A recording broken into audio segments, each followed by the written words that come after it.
The truth about Ukraine is starting to come out.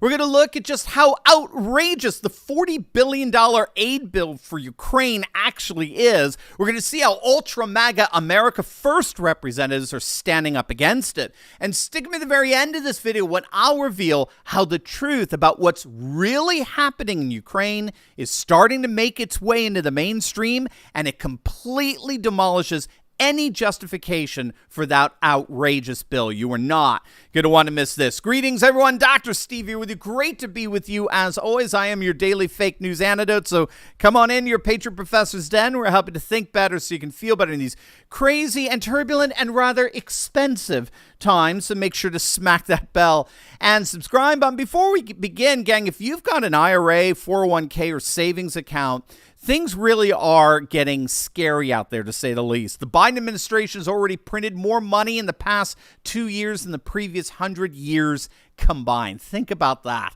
The national debt just hit a record high at $30 trillion, and inflation is the highest we've seen since 1982. Obviously, it's only a matter of time before the economic house of cards comes crashing down, as it were. And if you've got retirement savings, your money could be at serious risk. But there is hope. Talk to my friends at Goldco to find out how you can protect your retirement with gold and silver before it's too late. And you're going to, wait till you hear this. You're going to love this. You ready? Click on that link below right now, or just go to my special website, turleytalkslikesgold.com. And they are going to give you, get this, they're going to give you up to $10,000 in free silver when you open an account. They ain't kidding around. $10K in free silver. But this is a limited time offer, so don't wait. Click on that link below or go to turleytalkslikesgold.com, and I most certainly do. All right, gang, let's dive right in here. As I'm sure you know, our U.S. Congress just voted overwhelmingly to send $40 billion to Ukraine. That's right, $40 billion with a B. Now, to put that in perspective, if we add that to the $14 billion that we already sent over to what is without question the single most corrupt nation in Europe, we're now spending more money on Ukraine than on what we spent on a yearly basis on our war in Afghanistan. Let that hit you. We've just spent more in Ukraine than we did on average yearly basis on a war with a nation that housed an organization that attacked us. Every single Democrat, everyone voted for the bill, as did most Republicans. The only exceptions were 57 Ultra Maga America First Republicans.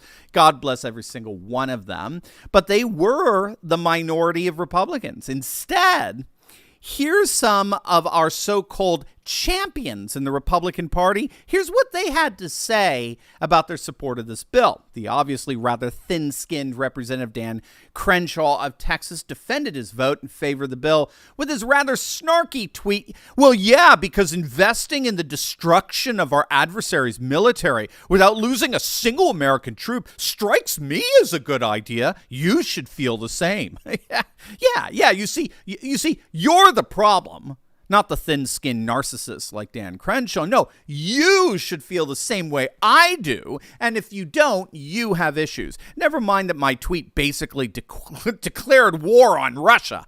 I mean, can you imagine Dan Crenshaw's reaction if a major Russian politician announced that the bill he was supporting was deliberately designated to destroy the United States military? I mean, that's war talk. When did we go to war with Russia, Representative Crenshaw? When did that happen? When was it even debated? Election Wizard, I think, said it best. Some days I'm not sure who I loathe more, Dan Crenshaw or Nancy Pelosi. Both are equally insufferable, and both use left-wing tactics to smear the right. In that same vein, Mark Levin continues to show how he and Lindsey Graham are increasingly unidentifiable from one another, tweeting out, quote, "For the Putin ass kickers out there who say, why don't we focus on the baby formula crisis rather than Ukraine? Well, the baby formula problem predates the Russian invasion of Ukraine. And it's not about federal funding, but government incompetence. Damn fools." As if federal funding weren't indicative of government incompetence. That's exactly what we saw the other night. But never mind that. Don't you know the two don't have anything to do with each other? You damn fool. And again, notice the pattern here. You are the problem, aren't you? If you express your concern about the fact that we're spending more money on Ukraine than we did on a yearly basis in Afghanistan, especially when we're facing a baby formula crisis and record inflation here at home, if you express that concern, well, you are kissing Vladimir Putin's ass. Not to mention that you're a damn fool who can't make basic category distinctions. We need to underscore this fact, gang. This is not Nancy Pelosi talking here. This is not Chuck Schumer. This is Mark Levin. I mean, let that hit you. Do you sense a pattern here? Tucker Carlson does. He said, quote, "I can't think of a bigger middle finger to Republican voters than what happened last night," referring, of course, to the vast majority of Republicans voting for the $40 billion bill. And to my only response to that is wait for the comparably large middle finger coming from Republicans in the Senate, either today or tomorrow, coming to you with love from Mitch McConnell. Regardless, despite this pathetically inept understanding of the world demonstrated by our so-called Republican leadership, feckless as they are, the truth about Ukraine is starting to come out. The truth about what's actually happening here is starting to go mainstream, I'm thankful to say. And I think the more the truth about what's really happening, the more that makes its way to more people, the more we're going to see opposition towards massive spending bills like this grow exponentially. So what do I mean about the truth in Ukraine? Well, in a nutshell, as you know, the narrative that we've been fed 24/7 is that the Ukrainian military is mounting a valiant resistance against Putin and Russia, and they are indeed winning. And in many respects, they've already won. Russia has already lost this. No matter what Putin tries to pull, Russia is the big loser in all of this. And you see, this is all over the legacy media and social media. I mean, there are channels on YouTube dedicated to posting video after video supposedly showing another Russian tank destroyed, another Russian MiG shot down, another Russian army defeat, and on and on and on. And this is precisely the kind of narrative that's used to justify the U.S. and NATO to get more and more involved in this war, because the adversary looks so ridiculously defeated and weak. We actually had an Idaho Republican senator say exactly that. Fox News ran the recent headline, U.S. senators dismiss World War III worries, say U.S. forces would dominate Russian troops. Oh, really? You mean just like we dominated the Taliban?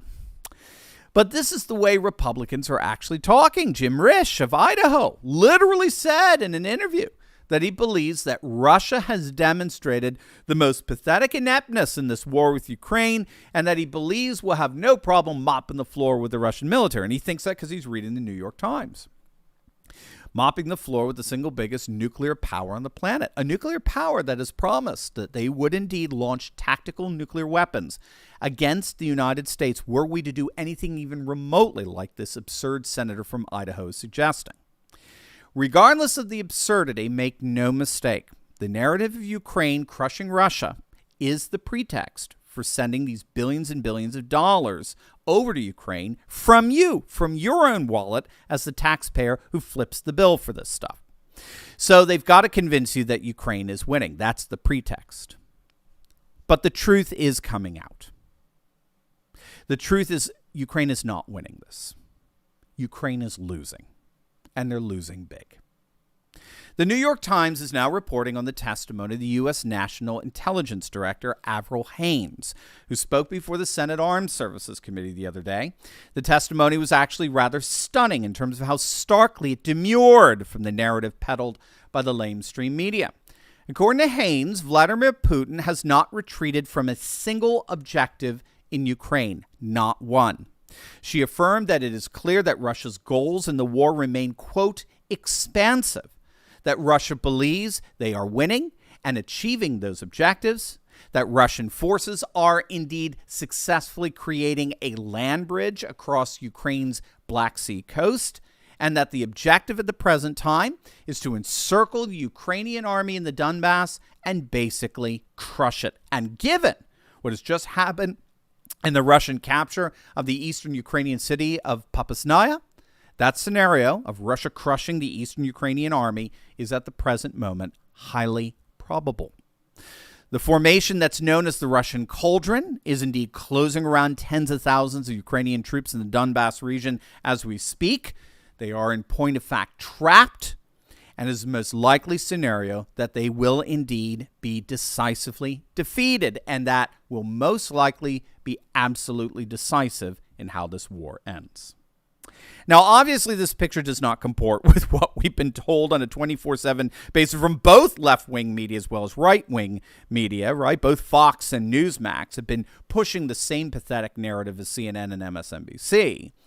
But more and more people are finding out that that narrative does not actually hold up to what's really happening. For example, it is beginning to be reported that the recent Ukrainian attempt to take back Snake Island in the Black Sea was a massive military failure, embarrassingly so. The important city of Kherson has fallen. It's even being reported that it's been converted to using the ruble as a national currency. And of course, the vital port city of Mariupol has fallen to the Russians as well. Again, to quell the Putin ass-kissing concerns here, this isn't to celebrate such developments on my part. It's to point out that the propaganda that we're being fed by the deep state media is beginning to implode. And with it, the eventual collapse of any remaining support to waste $40 billion of taxpayer monies on a fool's errand. Now, obviously, we'll see how things end up in Ukraine. And I hope you join me in daily praying for peace in that region. But however things ultimately turn out, I think it'll have virtually nothing to do with the narrative that we have been peddled by the legacy media. Now, before you go, you will definitely want to check out my latest video I just uploaded on how woke protesters are showing up at Nancy Pelosi's house, all as a leftist civil war begins to break out. You're not going to want to miss it. So make sure to click on that link, and I will see you over there. God bless.